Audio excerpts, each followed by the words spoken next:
Hey folks, Lumpz the Clown here, and today I present to you a full-blown indie video game showcase, all developed by Locomalito. Now who's Locomalito, you may ask? He's an indie game developer based in Spain who creates all of his own games in his spare time on his own schedule. That's right, AAA companies. No financial goal pressures or 20-hour days to be found here to taint the development process. The result? Excellent innovative games that stretch across multiple genres and platforms, as well as harken back to a time where raw skill was coveted above all else. For anyone who went to the arcades in the 80s, you know exactly what this means. Beating your buddy's high score and the resulting back and forth until your money was gone became the height of your visit. Going home broke? Who cares? You just beat little Johnny's ass in Space Invaders, and thus have just earned the respect of the entire neighborhood. Later on, talks of last weekend in the schoolyard would turn into heated debates. What's this? Johnny's trying to tell everyone that he would have won if that damn invader wouldn't have shot when he did, and that you totally cheated. Realizing it's time to defend your honor, you hike up your pants and throw yourself into the melee. If you go to a schoolyard now, you may see kids trying to best each other in round after round of Angry Birds or Flappy Bird.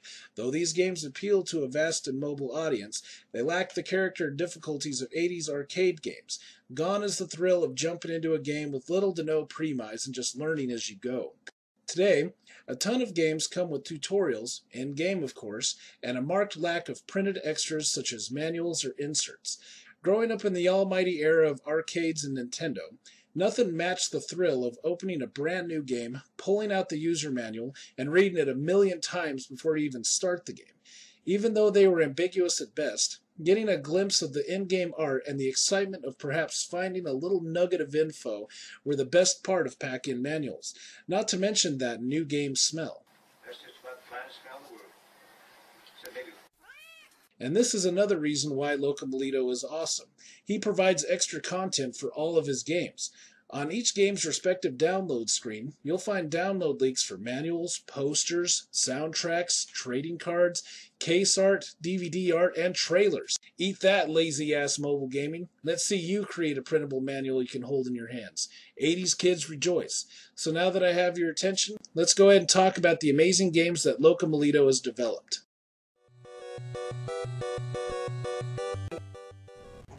8-Bit Killer is a first-person shooter whose art is inspired by, you guessed it, 8-bit consoles, specifically the NES.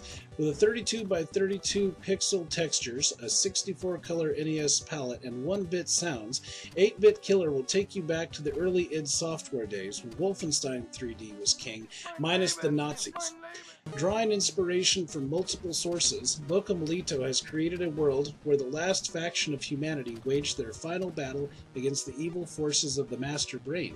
Levels range from ruined city streets to ominous castles, and enemies come in a wide variety of sizes, types, and strengths. Further adding to the post-apocalyptic feel of 8-Bit Killer is the amazing soundtrack, created by RushJet 1, ranging from pulse-pounding riffs of the ruined streets to brooding symphonics inside dark castles. You have to check out this soundtrack.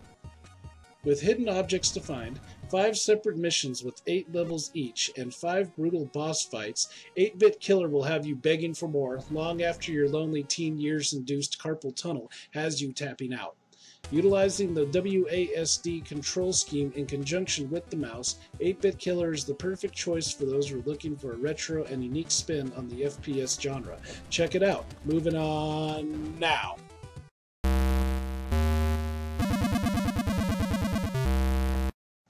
Okay, first off, I'm not even going to attempt to pronounce this game, as I wouldn't be doing its excellent Specky-inspired gameplay any justice at all. Here's the story. You're a Cathar monk in the 13th century who is being expelled by the Catholic Church out of France. Seeking refuge inside an old church, our monk friend, Jean Raymond, has to collect crosses, all while avoiding the multiple enemies, traps, and obstacles located below the church's floors.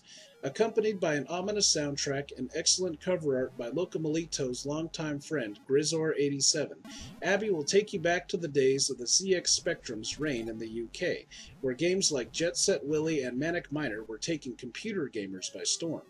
Abby's labyrinthine stages, vast underworld, and sheer enemy obstacle variety will remind you of those long-lost summer days well wasted in front of your CX Spectrum. If you're looking for a simple platformer that racks your brain and takes you back to the era of 8-bit computers, give Abby a try. Plenty of little surprises to be found. Alright, who's next? Oh shit! Oh yeah, how could I forget Garrideb? Released in 2013, this game follows formulas established by other arcade games like Choplifter and Defender, only this time, you're the bad guy. The object of the game is to wreak as much havoc as you possibly can while avoiding the humans who bombard you with helicopters, bomb-dropping carriers, ground-to-air missiles, and bullets. Lots of bullets. There is an unlockable survival mode available, but as of this review, I haven't unlocked it yet. You start out as an egg, and it is up to you to destroy every building on the screen. Even fleeing humans aren't safe from Garrideb's wrath. There is a set number of targets at the top right of the screen that you have to satisfy before you can move on to the next level. You are timed, so you gotta move quick. Taking out aircraft and ground defenses is the ticket. The game displays beautifully and is filtered to make it more arcade authentic. There are many different locales that you'll fight in, which harken back to games like Rampage and King of the Monsters, and the music sets the tone for reptilian destruction. And just like in the Godzilla movies, there are epic monster battles that will test your might and your patience. I would say that this is a very solid entry into the shmup genre due to its difficulty and sheer amount of bullets. I mean, really. Who has that much artillery on them at any given time, besides that scary guy that sits in the corner booth at your office?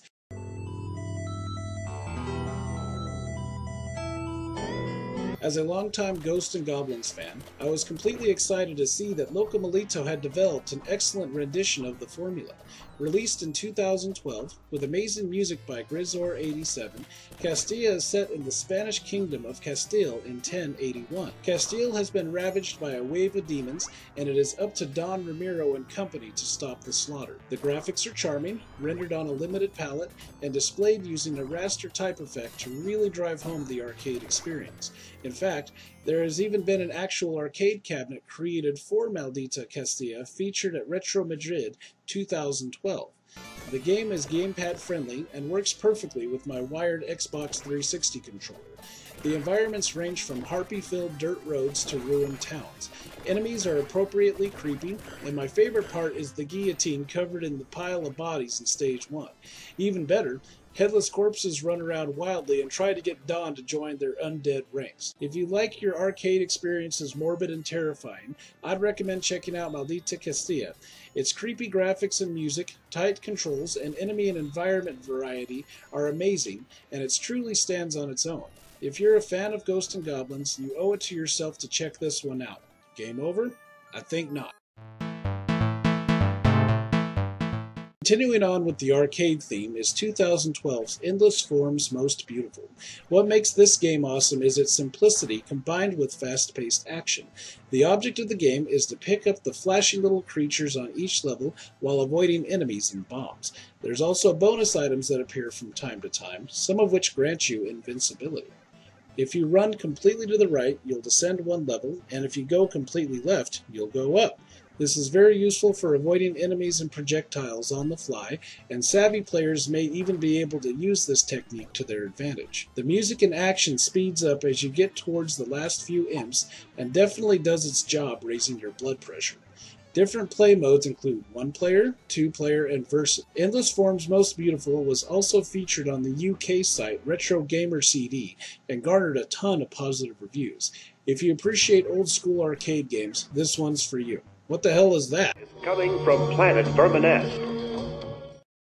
Now's the time to prepare your retro gaming ass for some retro gaming awesomeness. They Came from Verma Nest was released in 2012 and harkens back to arcade classics such as Galaga and Galaxian. There are some neat in-game features, such as different filter options that include old-school red and blue 3D. Little features like this have been all but forgotten, but Verma Nest has you covered. Enemies fly down from the top of the screen, but this time around, there's no double-up ship option, level designs vary, bonus stages are simple yet surprisingly difficult, and did I mention there's bosses? Yeah, those bees you saw are merely mini-bosses. Check this guy out. The music from the various worlds that you come across are atmospheric and moody, which definitely fits the tone for a lonely spaceship rider trying to save the galaxy from utter annihilation. Games like this just make me feel good inside, and remind me of the times that my dad would take my brother and I to the local arcade. To this day, if I see a cab off in a corner featuring a game like Verma Nest, I am guaranteed to play it, even if I have to check the payphones for spare change. Verma Trap follows the formula of games like Night Trap and Dig Dug and was released in 2013. The game features some of the most awesome sound bites I've ever heard, but oddly enough, there's very little music, which for Verma Trap is highly appropriate. Your character lands in the middle of a hostile enemy field where insects spawn out of eggs, similar to Joust, and some even leave behind webs and slow you down. There are even invincible purple spike balls that can trap you when you least expect it. Your character can pick up weapon and speed upgrades, which come in very handy when you have 10 bugs bearing down on you. Insert your Starship Troopers reference here. The only good bug is a dead bug. The player can choose from a variety of play options, which include capture the flag and reaching a certain number of points, as well as the standard arcade version. There's multiple worlds to choose from, including a murky swamp and an ominous tomb. Fast-paced and old school, Verma Trap will have you holding your ass and turning your gamer card in for good.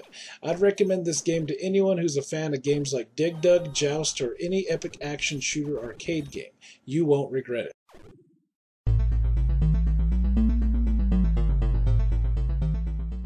Viriax is one unique game. You play the role of a virus that has to infect the organ of choice. There is stage progression, health pickups to help you reach your goal, and a jump down attack that's hard to master, but fun to use. There are other pickups in the game that can be found under glowing blocks and include a variety of different buffs to help you on your journey. However, getting to the organ in question is no easy task. Your virus loses life as it progresses, random red cells only charge up a fraction of your lost life, and there's tons of obstacles, including moving barriers and exploding cells. The control scheme utilizes the keyboard and is simple and user-friendly. If you have any hope of surviving this game, my strong recommendation is to continue swimming up, don't hit anything, and grab every power-up and red blood cell you can. Gird your loins on this one, and download it if you feel like pushing yourself to your absolute limit. With tons of obstacles and punishing gameplay and eerie music, I'd recommend this game to anyone who likes their games quirky, a little dark, and brutally challenging.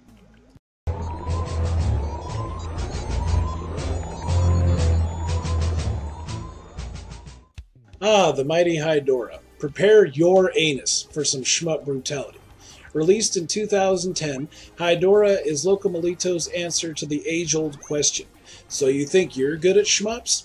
It's proven so difficult that not even Gaming Rebellion's own shmup master can beat it. Remember going to the arcade and walking up to titles like Gradius or Darius Twin, just knowing that you're going to get your ass stomped, but your determination gets the better of you and you try it anyway? Dora does an amazing job of sucking you in with its power-up system, massive amounts of enemies and bullets, secret pickups, and epic soundtrack. Truly a blast from the past. Enemy boss battles are just as difficult as you'd imagine them to be in any shmup, but the levels leading up to them are going to be what has you crying on the floor in the fetal position. The levels are brutally difficult, enemies are completely hidden, can ambush you out of nowhere, and even the walls want a piece of your spaceship flying ass. Try to imagine Silver Surfer and Thunder Force having a baby. You like your shmup action brutal and imaginative? This is one of my favorites, and I'm completely laughing my ass off that it's giving our own shmup master a run for his money. Cheer him on, for God's sakes, he's gone completely mad.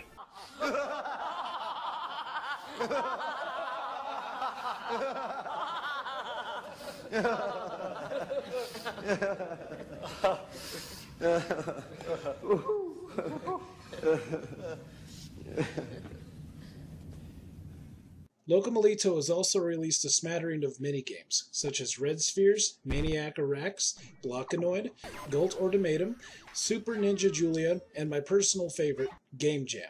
Many of these were created at some of the game jams that Locomalito has attended, his local equivalent of Ludum Dare. Some of these were created just by him, while others featured other developers as well. Locomalito also currently has 2 games in active development, and include Star Guardian, The Curse of Isios, and a title he hopes to return to someday, Grealia. Be sure to follow him on Twitter to stay informed of future releases. In short, Locomalito is one of the most real and dedicated indie developers I have ever come across, and he deserves his chance in the spotlight. Games of this magnitude only come around once in a great while, so if you're a fan of challenging old school classics, check out some of these games today. I'd like to thank Locomalito for granting me the opportunity to pick his brain a little, and his team for doing amazing work. Thank you for watching, and Lumpz the Clown out.